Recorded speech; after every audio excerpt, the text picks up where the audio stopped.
Exercise 3 and 4. Ready? Start. Mr. Deputy Speaker, Sir, we are considering the finance bill which the Finance Minister has moved before the House. The finance bill includes two parts: the collection of funds and the use of those funds. We have got two parts of it.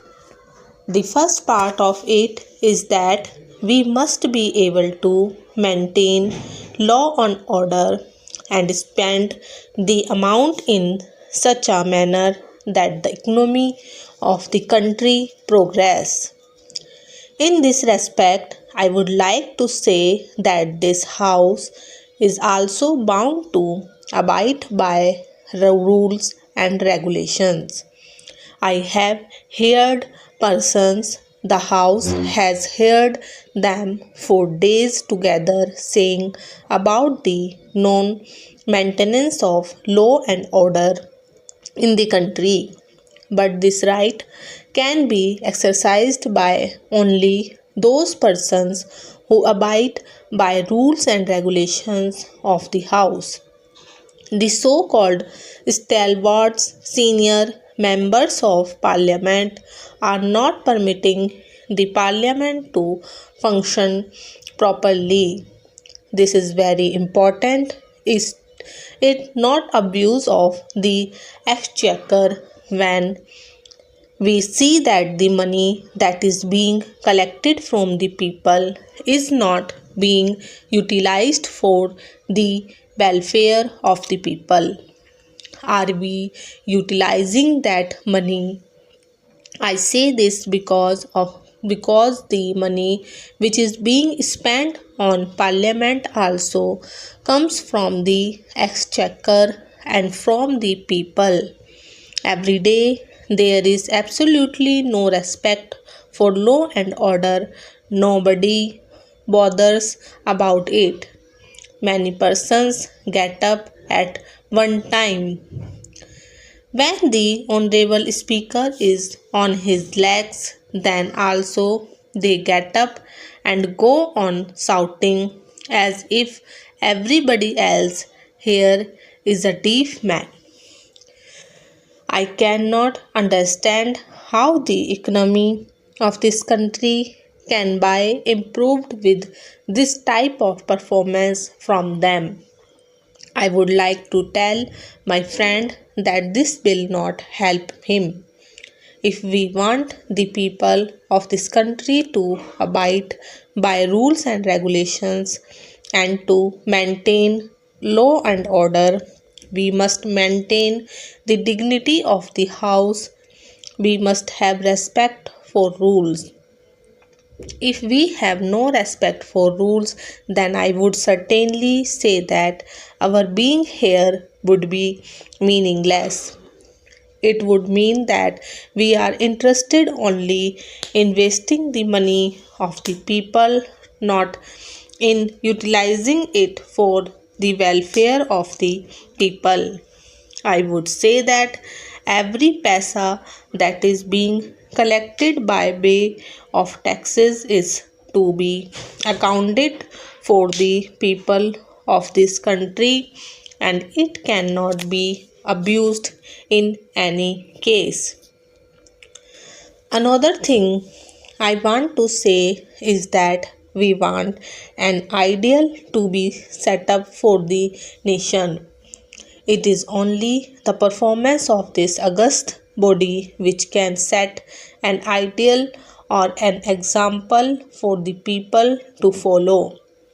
I do not say that people who have no respect for law and those who have committed any offense should be saved or protected. But then it can be done only by utilizing the funds of the people collected from the people in a proper manner so that we can positively make progress. For this purpose, I would request the Honorable House that if some amendments to the rules of procedure are necessary, We must think of it, and we must make the principles and the rules such that the house is not disturbed or no disturbances are created every day and our time is not wasted. Another aspect to which I would draw the attention of the Honorable House through you is that economy is one of the most important factors, and economy has to be affected by us also. I was reading the Comptroller and Auditor General's report for the year. I find that crores of rupees have not been utilized for years together. During the period of a leader of the opposition party was Minister of Industries, what was done has to be looked into.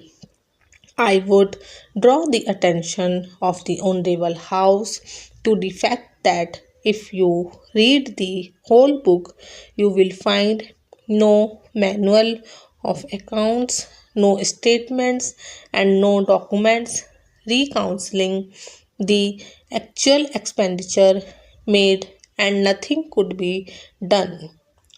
You will find in this a large number of such items involving crores of rupees.